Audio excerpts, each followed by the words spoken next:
આજે હું તમારી સાથે શેર કરીશ અપમની રેસીપી। આ અપમ એકદમ સોફ્ટ અને ફૂલેલા બનશે અને ટેસ્ટમાં પણ એકદમ સરસ લાગશે। મારી રેસીપી તમને ગમતી હોય અને હજુ સુધી સબસ્ક્રાઈબ ન કરી હોય તો લાઈક, શેર અને સબસ્ક્રાઈબ કરજો। આ અપમને તમે બાળકોના લંચ બોક્સમાં પણ આપી શકો છો।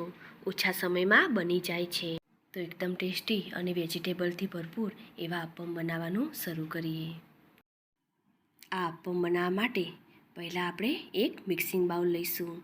તેમાં 1 કપ જેટલો સોજી ઉમેરીશું અને અડધા કપ જેટલું અહીં દહીં લઈશું। હવે તેમાં 1 કપ જેટલું પાણી ઉમેરીશું। હવે તેને સરસ રીતે મિક્સ કરી દઈશું।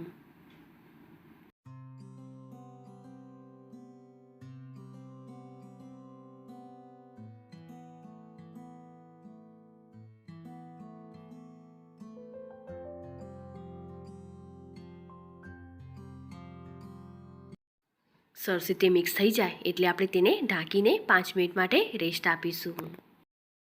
હવે એક પેનમાં 2 ચમચી જેટલું તેલ લઈશું અને તેલ ગરમ થાય એટલે તેમાં રાઈ ઉમેરીશું। રાઈ કકડી જાય એટલે તેમાં જીરું ઉમેરીશું અને ચપટી હિંગ ઉમેરીશું। હવે તેમાં ઝીણા સમારેલા ગાજર, કેપ્સિકમ, ડુંગળી અને લીલા મરચાં ઉમેરીશું। તો પહેલાં આપણે મરચાં અને ડુંગળીને સાંતળી લઈશું।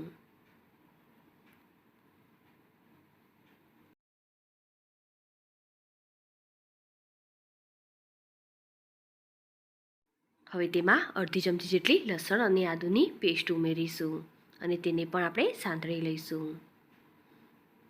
હવે તેમાં ગાજર અને કેપ્સિકમને પણ ઉમેરી દઈશું અને તેને પણ સાંતળી લઈશું।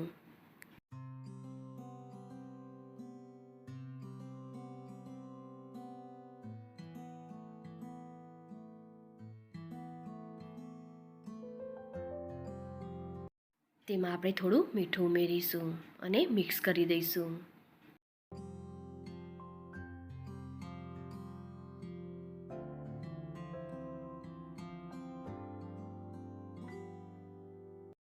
વેજીટેબલ થોડા સોફ્ટ થાય ત્યાં સુધી આપણે તેને થવા દઈશું અને હવે ગેસની ફ્લેમ બંધ કરી દઈશું। સોજીનું બેટર જોઈએ તો સરસ એવું રેડી છે। હવે તેમાં વેજીટેબલ ઉમેરી દઈશું।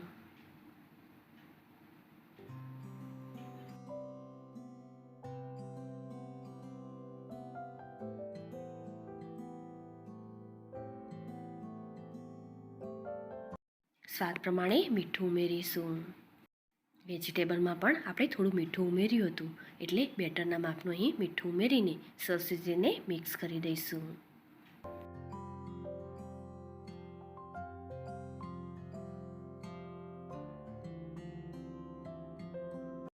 હવે તેમાં લીલા ધાણા ઉમેરીશું અને મિક્સ કરી દઈશું।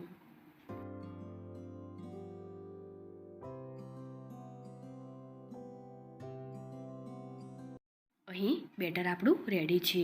હવે તેમાં 1 પેકેટ ઇનો ફ્રૂટ સોલ્ટ ઉમેરીશું।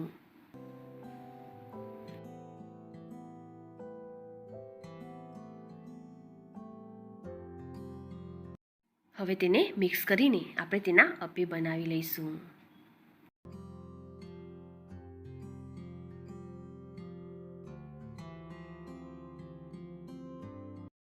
તો અપ્પે પેનને પહેલેથી જ 2 મિનિટ માટે તેને ગરમ કરેલું છે। હવે તેમાં આપણે થોડું તેલ ઉમેરીશું। આ નાસ્તો ઓછા તેલમાં સરસ એવો બની જાય છે। હવે તેને આ રીતે સરસ એવું ફેલાવી લઈશું અને તેમાં હવે આપણે અપમનું બેટર ઉમેરીશું।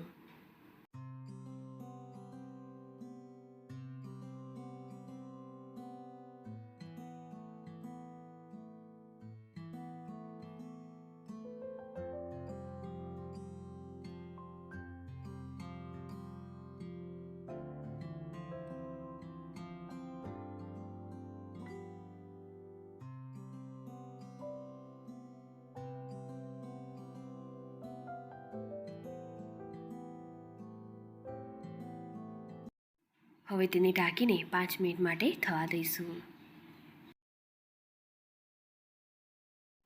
5 મિનિટ પછી આપણે તેના પર થોડું તેલ ઉમેરીશું અને તેની સાઈડ ચેન્જ કરી દઈશું.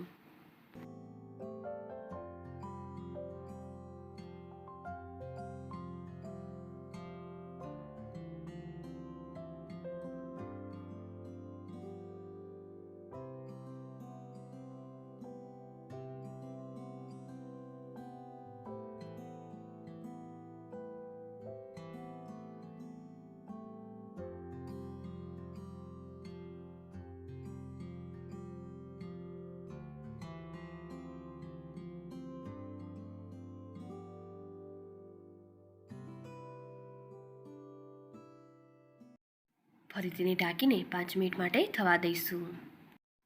5 મિનિટ પછી અપમ સરસ એવા રેડી થઈ ગયા છે.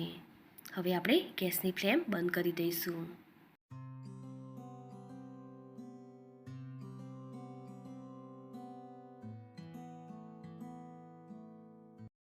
તો તૈયાર છે એકદમ ટેસ્ટી અને સોફ્ટ એવા વેજીટેબલ અપ્પે. આ અપ્પે જોડે તમે ગ્રીન ચટણી કે ટામેટો કેચઅપ પણ ખાઈ શકો છો. આ અપ્પેને આપણે કટ કરીને જોઈએ તો સરસ એવા જાળીદાર અને સરસ સોફ્ટ બન્યા છે. મારી આ રેસીપી તમને ગમી હોય તો ચોક્કસથી લાઈક કરજો. સાથે જ તમારા ફેમિલી મેમ્બર્સ અને ફ્રેન્ડ્સ જોડે શેર કરજો. અને મારી આ ચેનલને સબસ્ક્રાઈબ કરી બાજુ આપેલ બેલ આઇકોન પ્રેસ કરજો, જેથી નવી રેસીપીના અપડેટ તમને મળતા રહે. ફરી મળીશું આવી અવનવી રેસીપીના સાથે.